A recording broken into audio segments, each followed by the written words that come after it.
I was this close to getting out of my lawn care business. I wanted out. I hated it. I wanted nothing to do with it. I never even wanted to be in it in the first place. And I had a conversation with my business partner, and he said something that I think is one of the great pieces of business advice that I've ever received. And I want to share it with you because I think it will reframe how you think about your business. It might be just as transformative for you as it was for me. The reason I wanted out of this business is I hated every single thing about it. I never even wanted to be in it. I was a partner in 2004 with one of my friends in a commercial cleaning company. I also did a ton of tech consulting, writing programming code, helping people build software systems. That's what I wanted to do. I wanted to be in software.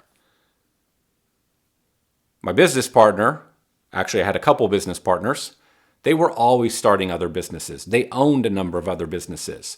We were only partners in this commercial cleaning business, and then I did my own thing, which was the tech consulting. My partner knew that I used to mow lawns when I was 14 to freshman year of college, and I did well at it. But when I got out, I never, ever, ever wanted to be in it again. I was perfectly thrilled to be done with it. I wanted to be in technology. But he knew I was in it. They were always starting businesses. He saw an ad in the newspaper for a business that was for sale. This is 2004. He wants to go look at it. I don't want to look at it. We go and look at it, and we buy it. We go that afternoon and get $7,000 out of the bank. We buy $50,000 worth of gross revenue. And that included, it was made up of a bunch of warehouse properties in Dallas, a church, a porn movie theater, a massage parlor that was posing as a massage parlor that was really a prostitution ring, and a whole bunch of other trash. And that's the business I inherited with one employee, a broken down old Dodge truck, old trailer, and a mower that was called a Cushman mower that had a big deck on the front that, well, frankly, it gave out in about 30 days. I'm now in the business. Fast forward 3 weeks, my business partner wants nothing to do with it. It's now 100% my thing that I did not want to be in. I wanted nothing to do with it. I didn't know anything about the business. I'd never been in commercial, but now I've got a business. And to give you a little bit of a visual, the one employee I inherited, because the guy that owned the business would ride around on the Cushman mower, and then his one employee would walk around and weed eat and blow. That guy looked like the dude in Guns N' Roses that plays the guitar. Not exactly like him, but he walked around the whole day with the cigarette hanging out of his mouth wearing some rock band shirt. So the properties I served and the one guy I had, it was all a mess, including all the trucks and the equipment. So I'm now trying to piece this thing together as fast as I can. We win some contracts with Cinemark movie theaters. So now we're mowing Cinemark theaters. I start knocking on doors because I didn't know what else to do. And I start getting more commercial properties. Then I start getting a little bit bigger office buildings. Then because I'm in commercial, now I have to offer every service. So now we're in irrigation and fertilization weed control. I'm trying to figure it all out as fast as we can go because remember, all we bought was just a lawn mowing business where a guy would ride around on a Cushman mower and warehouse properties. Nobody cared about the look of these properties. And then another guy was walking around smoking and weed eating the whole day. But I'm now expanding us to retail properties, movie theaters, nice upscale businesses. And so I'm immediately forced into fertilization weed control, or at least I think I am, irrigation and bush trimming and every other service. And that's what I got. So now, because we don't have a lot of money to throw at this business, I'm buying old trucks so I can spin up my second crew. I'm buying more equipment, but I don't really know what kind of equipment to buy. I buy a used Skag. I buy other used equipment. I buy some new equipment. If you've done any of this, you know how that goes. It's all just a giant mess and stuff breaks and it doesn't last and you're just better off generally buying new stuff. But we didn't know what we were doing. I don't speak Spanish. I'm in Texas. A lot of the very best guys speak Spanish. Well, I don't know how to find the best guys. I don't know where to look. I don't know how to talk to them. I'm clueless. I mean, I am full on clueless and when it comes to who to hire. So I do my best. I run an ad in the Dallas Morning News and I run ads, I don't remember where, and I piece together a team of people. And they suck. They're terrible. And so I have people problems, I have equipment problems, I have truck problems, I have property problems. Now I start selling HOAs because, well, that's what you're supposed to do if you're going to build a commercial business. So I buy a time study guide out of Connecticut, I think it was Connecticut, by some guy, and I start reading all the time studies about how fast a SCAG or whatever piece of equipment can run, how many miles an hour, so how much acreage can it cover, and I start bidding stuff. And what do you know? I start underbidding stuff. And what do you know? A couple people said, hey, could we do a 3-year contract instead of a 1-year contract? Well, that should have been a clue to me that maybe I was underselling that deal. Sure, I can sign a 3-year deal. Thank goodness I only did it once. That was a mess, as you can imagine. I'm just trying to paint a picture of how much of a mess this was. So then I come across an opportunity to buy 70-something residential accounts from a fencing company. So I buy 70 accounts, and these are little bitty properties. So I call it 8,000 gross lot square feet, just little properties. So now I've got commercial, all kinds. I've got residential, little stuff. And somehow I start ending up with multi-acre residential. So kind of 2 and 3 acre residential property. So now I'm literally doing everything. We get in with Cinemark. Cinemark gives us, call it 5 or 6 properties. So now that has me spread out, going to different parts of the Dallas market. Not only am I going out to Dallas for the warehouses, now I'm going even further to do the different Cinemark properties. Then I'm back on my side of the town to do residential. It was a mess. I think you get the idea. I could keep going. I hated it. I wanted to be in tech. I wanted to be in computers. I wanted to have a software company. I didn't want to do any of this junk. I was cool doing the cleaning thing with my friends. That was cool. I liked them a ton, but I didn't want to be in this business, and my partners wanted nothing to do with it. So I'm now writing code at night, staying up till all hours of the night, and then I have to get up. I never did any of the lawn care work myself. From the beginning. I hired people. But then when the fertilization and weed control went bad, because the golf course superintendent that I hired as a contractor to help me burned 15 of our properties with MSMA, when that happened, obviously I couldn't use him anymore. So guess who gets to spray? Me. So I'm writing code at night. I'm now also getting up at the break of dawn to go spray properties. I've got a wife. I got 2 little boys. I've got 2 other businesses. Everything about life sucked, and I wanted nothing to do with it. I just wanted out of this business. And here's the conversation. I was bitching and moaning and whining about this problem that I had because it felt like my problem because nobody else wanted anything to do with it. And again, remember, I never wanted to be in this business. I never wanted to do this, not for a second. And my business partner simply said to me, because he wasn't working it, but he was part of the business technically as an owner, and he simply said, if you don't like it, you can change it. I don't remember how it went down. This is 20 years ago. But that one sentence from him was unbelievably powerful. If you don't like it, you can change it. It did a couple things. One, it gave me permission because he was my business partner and I felt accountable to him. It gave me permission to change it. But also, it sort of gave me permission, like in my own head. I didn't know what to do. I didn't know how to build a business. I was just looking at everyone else. And I kind of knew how to build a business actually because I had other successful things going on, but this was not successful. I didn't know how to build this business. And frankly, what I know today about business is vastly different than what I knew 20 years ago.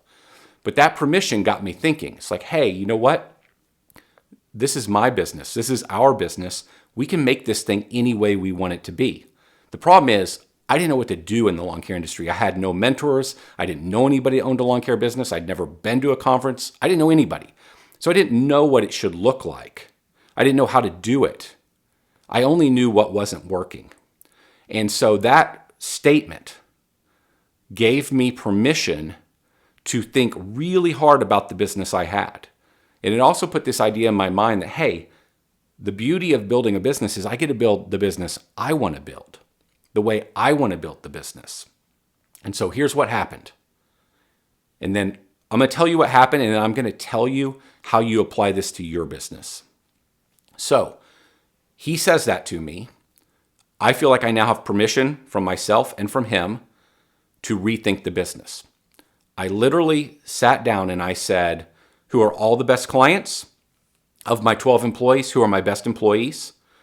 I think we had 2 or 3 trucks, I don't remember now.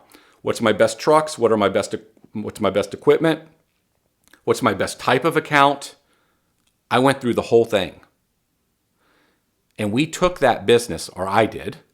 I took that over, I would say the next month, once I had a plan, I fired, of the contracts I could get out of, because remember I was stuck in one that was 3 years, of the contracts I could get out of, I fired, which was almost actually all of them, fortunately. I fired everybody that wasn't a good client. Everybody that was too far away, fired, even if they were profitable, meaning we were having to drive.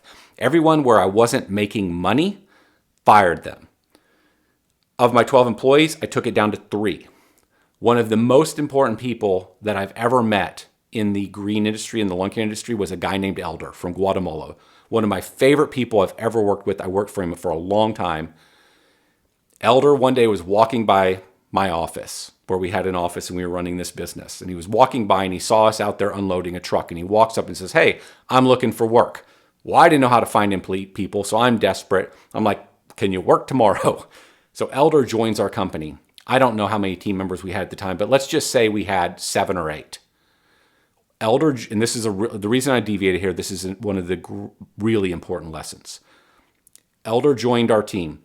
The next day, our productivity level went like this, because I never knew what productive work looked like. I never knew how fast somebody could go. I only knew who I had and how fast they were working. And so that was my benchmark.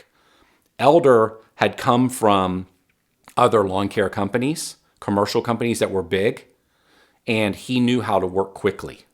Now, his quality level wasn't necessarily good enough for high-end residential, but it was plenty good for commercial.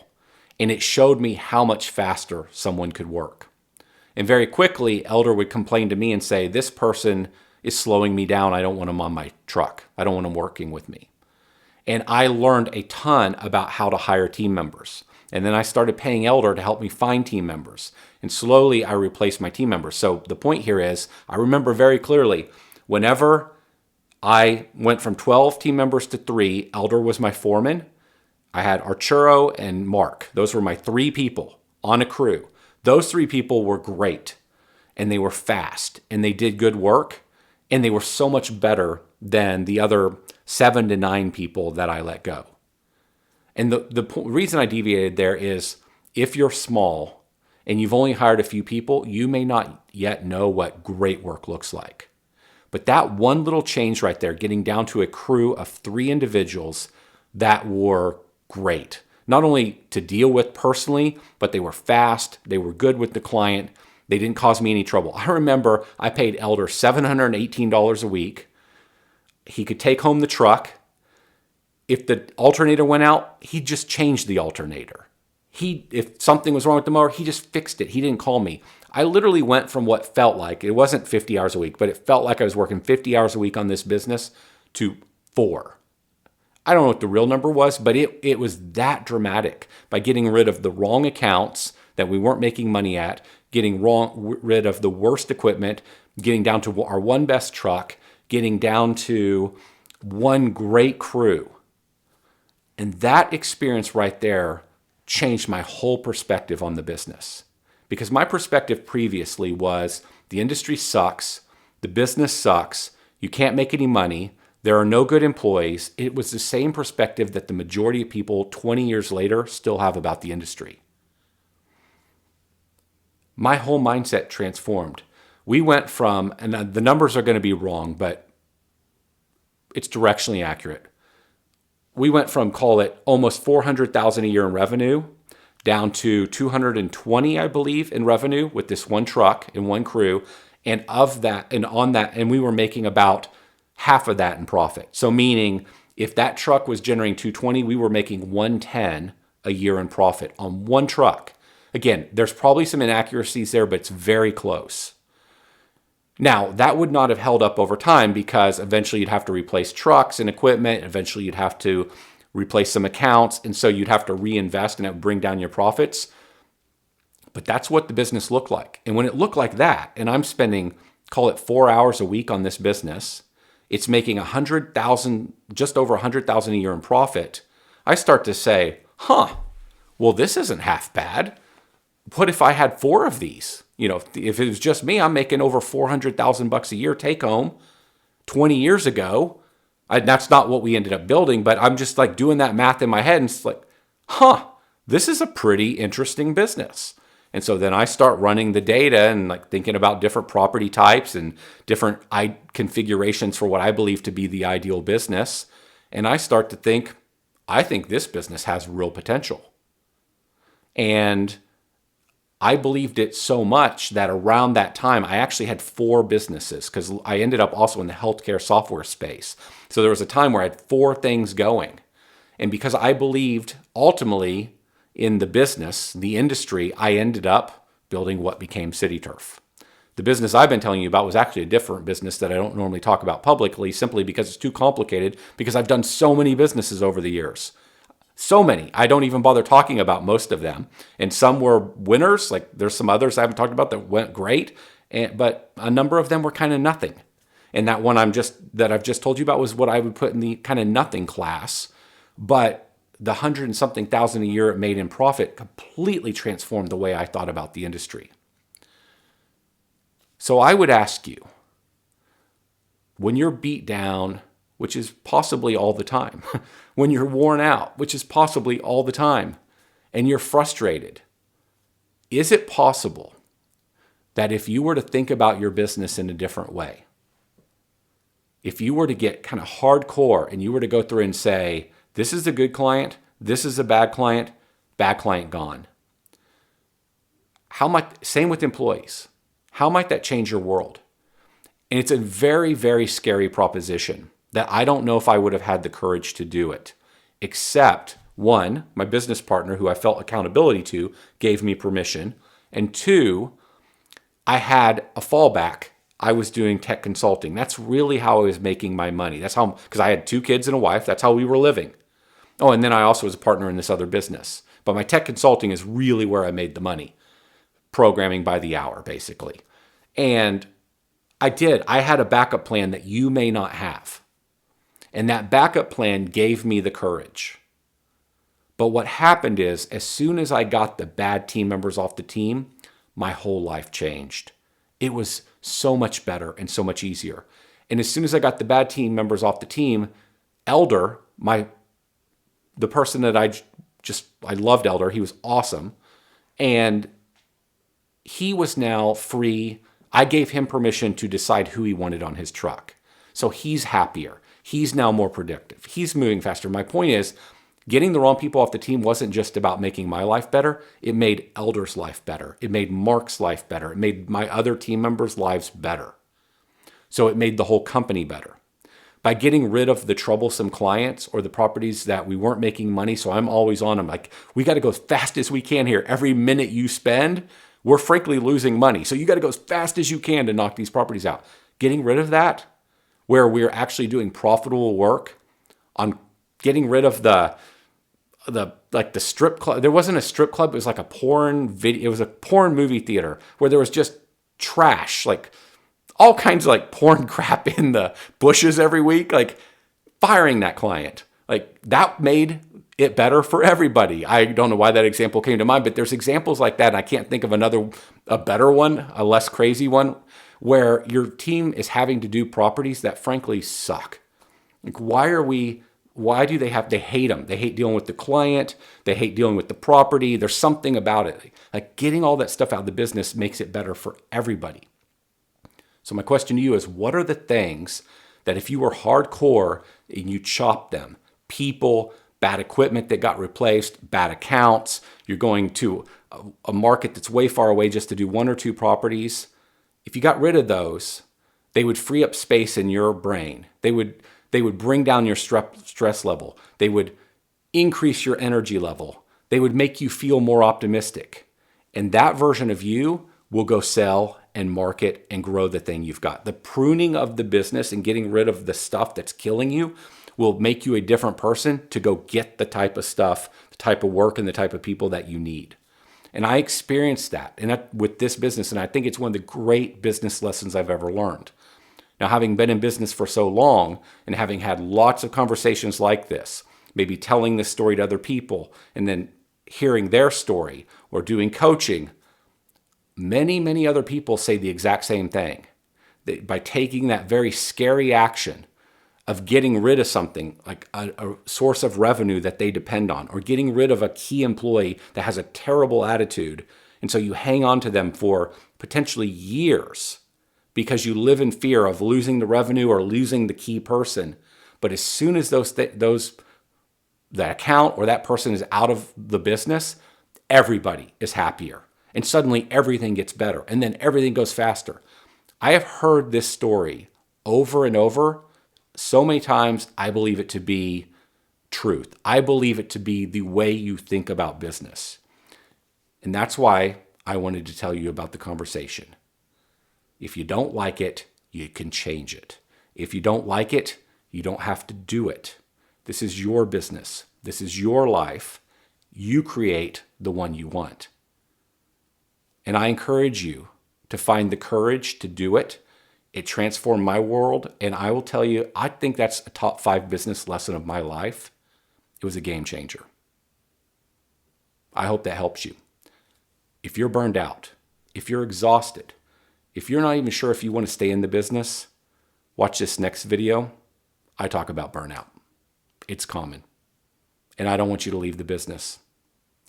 Like I said, had I left this business, there would have been potentially no Service Autopilot, no City Turf, no Academy. My life would be very different. I don't want your life to be different for the wrong reason. I want you to stay in the game. If you're burned out, watch this.